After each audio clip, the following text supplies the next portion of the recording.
ಹೆಬ್ಬಾಳದ ಚಿತಾಗಾರದಲ್ಲಿ ಅಂತ್ಯಕ್ರಿಯೆಗೆ ಮತ್ತೊಂದು ಕಡೆಯಲ್ಲಿ ಸಿದ್ಧತೆಗಳು ನಡೀತಾ ಇದೆ. ಮಧ್ಯಾಹ್ನ 3 ಗಂಟೆ ವೇಳೆಗೆ ಅಂತ್ಯಕ್ರಿಯೆ ನಡೆಸುವಂತ ಸಾಧ್ಯತೆಗಳಿದೆ. ಅಂತ್ಯಕ್ರಿಯೆ ಬಗ್ಗೆ ಕುಟುಂಬ ಮಾಹಿತಿಯನ್ನ ಹಂಚಿಕೊಳ್ಳೋರಿದ್ದಾರೆ.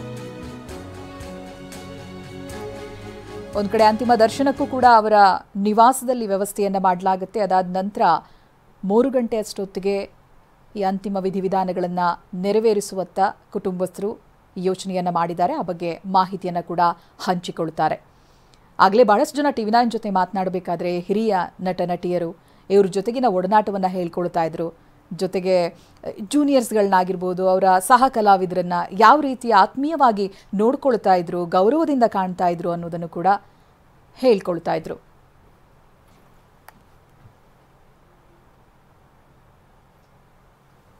ಇನ್ನು ಕೋಟೆನಾಡಿನ ಜೊತೆನೂ ಕೂಡ ಇವರಿಗೆ ಅವಿನಾಭಾವ ಸಂಬಂಧ ಇದೆ. ಹೊಳಲ್ಕೆರೆ ಪತ್ರಕರ್ತ ವಕೀಲ ವೇದಮೂರ್ತಿ ಸಂತಾಪವನ್ನು ಸೂಚಿಸಿದ್ದಾರೆ. ಕೆಲ ವರ್ಷ ಹೊಳಲ್ಕೆರೆ ಪಟ್ಟಣದಲ್ಲಿ ಇವರು ವಾಸವಾಗಿದ್ದರು. ಚಿತ್ರದುರ್ಗದ ಹೊಳಲ್ಕೆರೆ ಪಟ್ಟಣದಲ್ಲಿ ಇದ್ರು ಇವರು. ಹೊಳಲ್ಕೆರೆಯಲ್ಲಿ ಬ್ಯಾಂಕ್ ಉದ್ಯೋಗಿಯಾಗಿರ್ತಾರೆ.